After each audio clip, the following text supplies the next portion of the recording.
Tuangalie uthibitisho wa muunganiko wa mwanadamu kupitia neno la Mungu. Tutasoma katika Wathesalonike wa kwanza sura ya 5 ule mstari wa 23.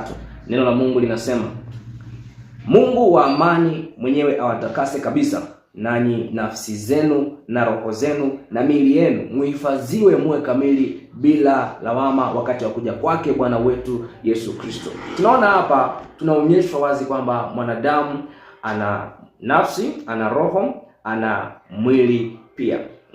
Ni hivyo vitu vitatu. Maana yake ni kwamba pasipo hivyo vitu vitatu mwanadamu hawezi kufunuliwa katika ulimwengu huu, katika dunia hii. Bwana Yesu asifiwe sana. Sasa vita kubwa ya mwanadamu inafanyika katika nafsi, ambapo kwenye nafsi ndio pamebeba akili, pamebeba hisia pamoja na mapenzi. Akili kwa maana kwamba unafikiria, unawaza. Hisia ni kama vile kuhuzunika, kufurahi. Lakini mapenzi ni vile sasa unaamua ufanye au usifanye, ufanye kipi au usifanye kipi. Bwana Yesu asifiwe. Ipo kwenye nafsi. Sasa Warumi anatuagiza kwamba tusifuatishe namna dunia hii, bali tufanye upya kwa kugeuzwa nini?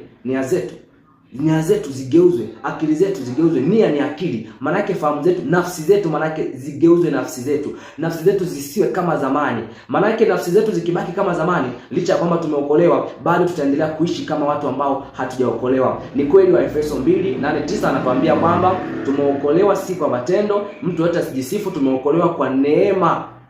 Hatujahusika, hatujatumia nguvu yoyote ile kujiokoa. Lakini baada ya kuokolewa, maisha yetu au badiliko la maisha yetu yanatakiwa athibitishe kwamba tumeokolewa.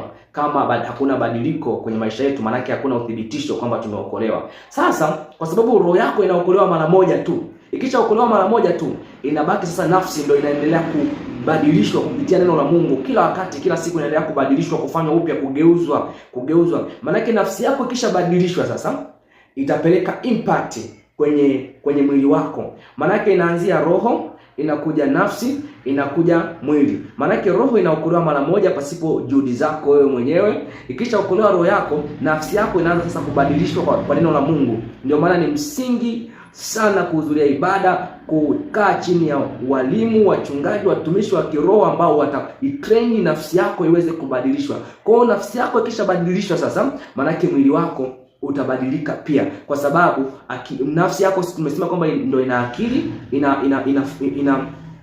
ina hisia pamoja na mapenzi. Maana yake nafsi yako ikishabadilika sasa, akili yako maana yake imebadilika, hisia zako zimebadilika, na namna unavyofanya maamuzi pia yamebadilika. Ukishabadilisha namna ya kufanya maamuzi, maana yake matokeo kwenye mwili wako pia yatabadilika.